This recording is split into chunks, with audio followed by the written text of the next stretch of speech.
History is filled with tales of betrayal. Some betrayals alter nations, others topple kingdoms. But some are smaller, quieter, yet no less devastating.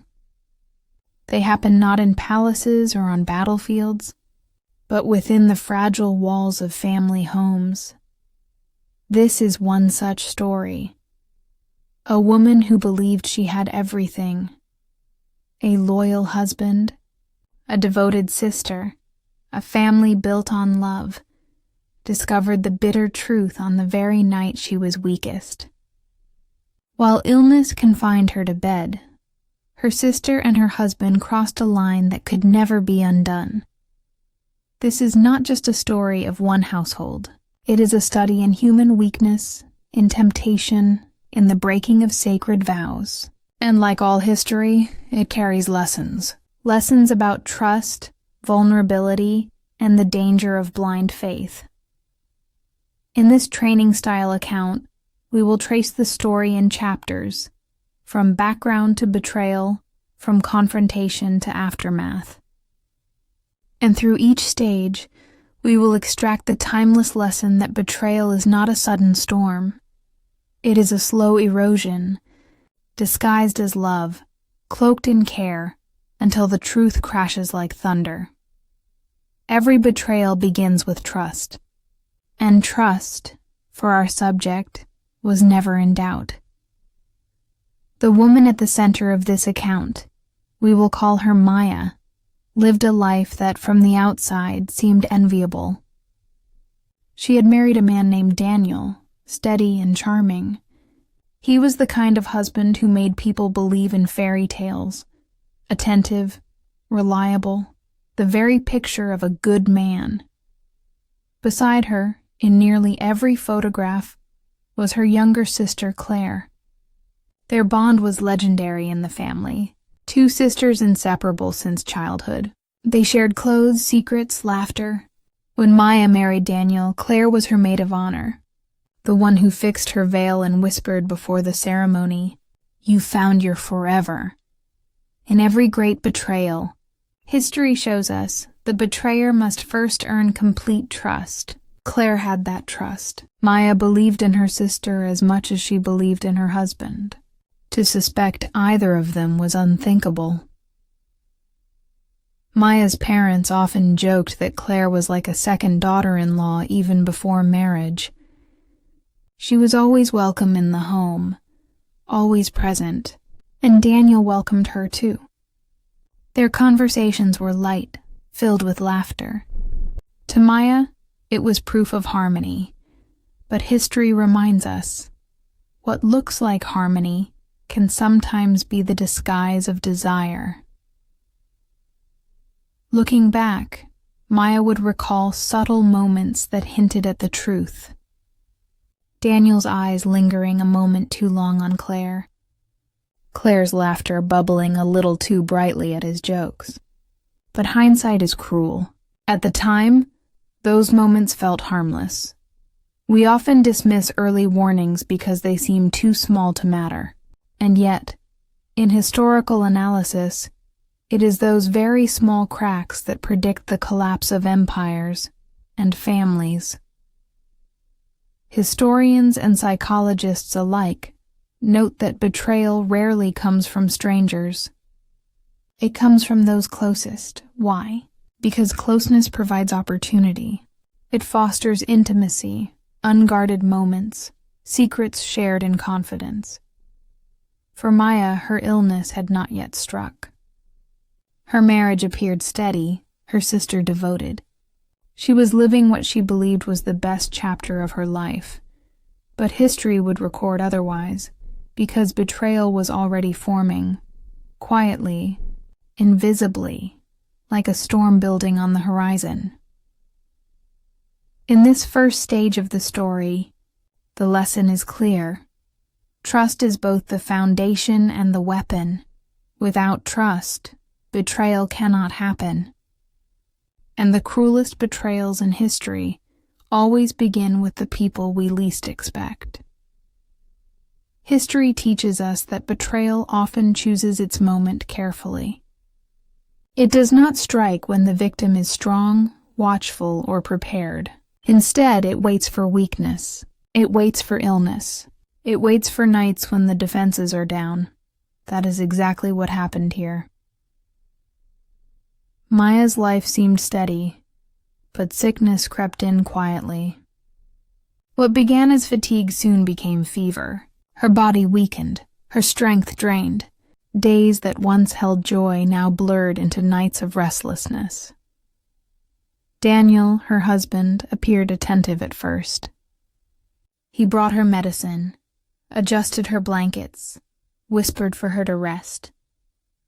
And Claire, the ever-devoted sister, stepped into the household role with alarming ease. She cooked, tidied, smiled. She said the words every sister says, "Don't worry, I'll take care of you." From the outside, it looked like devotion. From the inside, it was the creation of opportunity. Historical analysis often notes that betrayal does not explode suddenly. It slides in through gradual shifts. Daniel began to spend less time by Maya's bedside. Instead of sitting with her through the night, he busied himself in the kitchen, where Claire was. He brought her tea, spoke to her softly, and laughed at things Maya could not hear. When Maya stirred, fevered and fragile, she would catch glimpses. The way Claire's eyes lingered on Daniel, the way his posture straightened when she entered. These were not the signs of mere care. These were the sparks of something forbidden. One evening, as Maya lay half asleep, voices drifted through the hall. Faint, hushed, but clear enough. "Don't wake her," Claire whispered. "She needs her rest," Daniel replied, his tone heavy. A pause, then laughter, quiet, intimate, not the laughter of siblings-in-law, but something far more dangerous. Maya's heart raced. She told herself it was fever dreams, that her mind was deceiving her. But history warns us. Victims of betrayal often doubt their own instincts until the truth is undeniable. The cruel irony is this: the very vow Daniel had spoken at the altar, in sickness and in health, became the doorway to betrayal. Instead of protecting his wife in her illness, he drifted toward the sister who was healthy, present, and dangerously willing. Instead of caring for Maya, Claire used Maya's weakness as her own moment of power, and Maya, too ill to rise, too fragile to protest, could only watch as the foundations of her marriage began to crumble in front of her. In history, nations fall when leaders grow weak and allies turn opportunistic. Families are no different. The betrayal that unfolded here reminds us, weakness does not create betrayal, but it invites it. Those who are truly loyal stand firm when you are weak. Those who are false take advantage. Maya's illness did not cause the betrayal. It merely revealed who Daniel and Claire truly were. In the long records of human history, betrayal often announces itself not with trumpets, but with whispers. It is in the silence of night, in shadows and secrecy, that the most devastating acts are committed. For Maya, that night arrived when her body was weakest, and her spirit most vulnerable. The fever had drained her completely. She lay motionless in bed, her breath shallow, her skin clammy. Daniel had kissed her forehead earlier, telling her to rest. "Don't worry." Claire had adjusted her pillows and whispered, "We're here for you." But the house, though silent, carried another story. Sometime past midnight, Maya awoke to muffled voices drifting down the hall.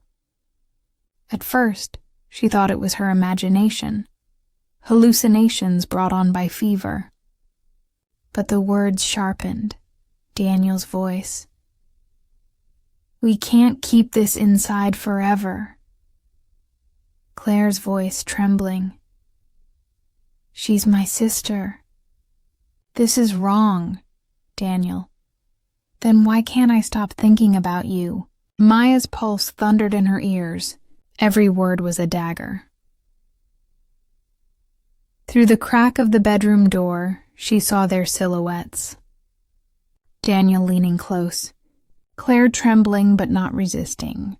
Then the unmistakable sound. A kiss. It was brief, but it was enough. Enough to shatter vows spoken at the altar. Enough to destroy a bond formed in childhood. Maya wanted to scream, to rise, to tear the door open. But her body betrayed her. Weak from illness, she lay frozen, her tears the only witness to the crime unfolding just beyond her reach. Later she heard them again. Soft laughter, the creak of the couch, the hurried hush of voices trying not to be discovered. This was no longer suspicion, no longer imagination. The betrayal had become flesh, had crossed from thought into action, and history teaches us, once a line is crossed, it cannot be uncrossed.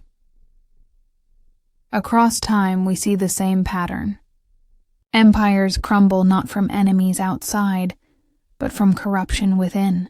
Trust is broken not by strangers, but by those invited closest to the heart. On this night, while Maya lay ill, Daniel and Claire wrote themselves into that same history. Their actions were not an accident. They were a choice to betray, a choice to abandon vows and sisterhood, a choice that would forever define them. Though her body was weak, her mind was clear. She heard enough. She saw enough. And in the history of her life, this night would be remembered not as the night she was sick, but as the night her world collapsed. History shows us that truth, no matter how long it hides in the dark, eventually demands light. Betrayal cannot stay buried. It seeps through silence, through glances, through guilt. For Maya, the day came when her strength returned, and she could no longer pretend not to know. After days of fever, Maya's body began to recover. She could stand again, her voice no longer fragile, but with strength came rage.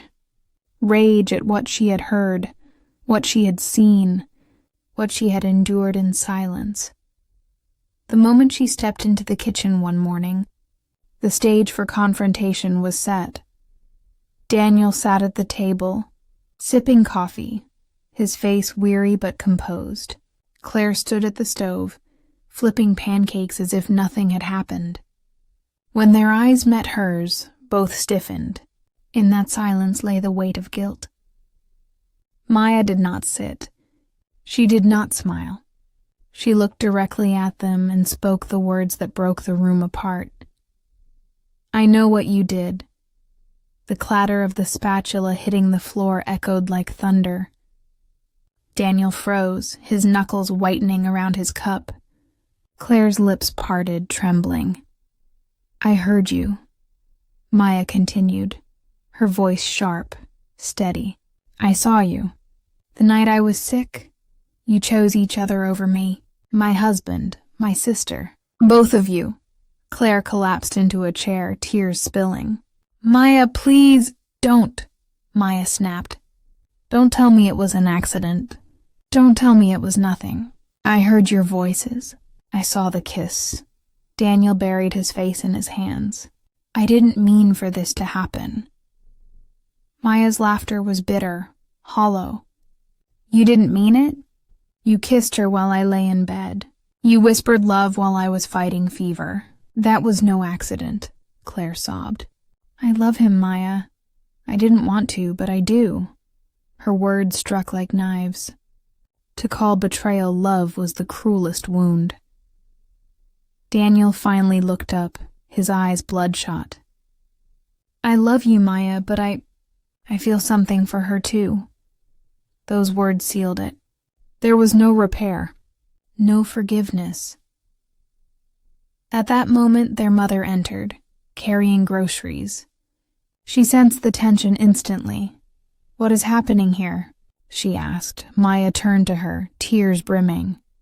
"Ask them, Mom. Ask your daughter and my husband what they were doing while I was too sick to stand." Silence fell heavier than stone. Claire wept openly. Daniel stared at the floor. Their mother dropped the groceries, glass jars shattering across the tile. "My daughters," she whispered, covering her mouth. "My family," but there was no family left to save. In history, entire dynasties have collapsed because of betrayal from within. What happened in Maya's home that morning was no different. Trust was gone, bonds were broken, and the echo of that confrontation would ring through the family for generations. History does not end with betrayal. Every act of treachery creates an aftermath, choices to be made, futures to be rewritten. For Maya, the betrayal of her husband and sister was not the end of her story. It was the beginning of another. Legal papers carry no emotion, yet they often close the heaviest chapters. Within weeks, Maya filed for divorce. Daniel signed them quickly, his once bold signature shaky, unsteady. There were no fights about property or possessions, no debates about money. The real loss could not be measured in things. The loss was trust, vows, and family. When Maya walked out of the courthouse, she was no longer a wife. She was a survivor of betrayal. Claire did not return to Maya with apologies. Instead, she chose Daniel. They moved in together, living openly as a couple. What was once hidden in whispers became public scandal. Neighbors whispered in markets. Colleagues gossiped in offices. Even friends distanced themselves. The community's judgment was harsh.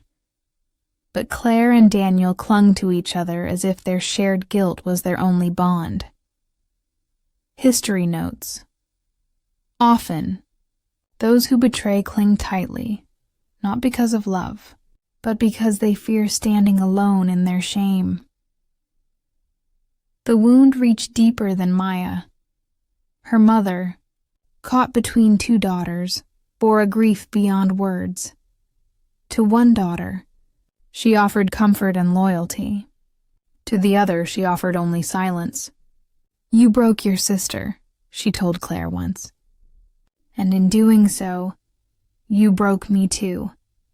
Family gatherings became fractured. What was once warm became cold. What was once united was now divided. But while betrayal consumed Daniel and Claire, Maya chose another path. She rebuilt. She took a new job in the city, forcing herself to wake each morning with purpose. She joined an art class, channeling grief into colors on canvas. She ran at dawn, her feet striking pavement in rhythm with her heart's recovery. Each step, each brushstroke each day was a declaration. You broke me, but you did not end me. In historical analysis, we see it time and again. Betrayal destroys, but it also reveals strength. Empires fall, but survivors rebuild. Families fracture, but individuals rise. Maya's story is not remembered only for what was taken from her, but for what she chose afterward. She did not let betrayal define her life. She defined it herself. The story of Maya, Daniel, and Claire is more than personal tragedy. It is a warning written in human history.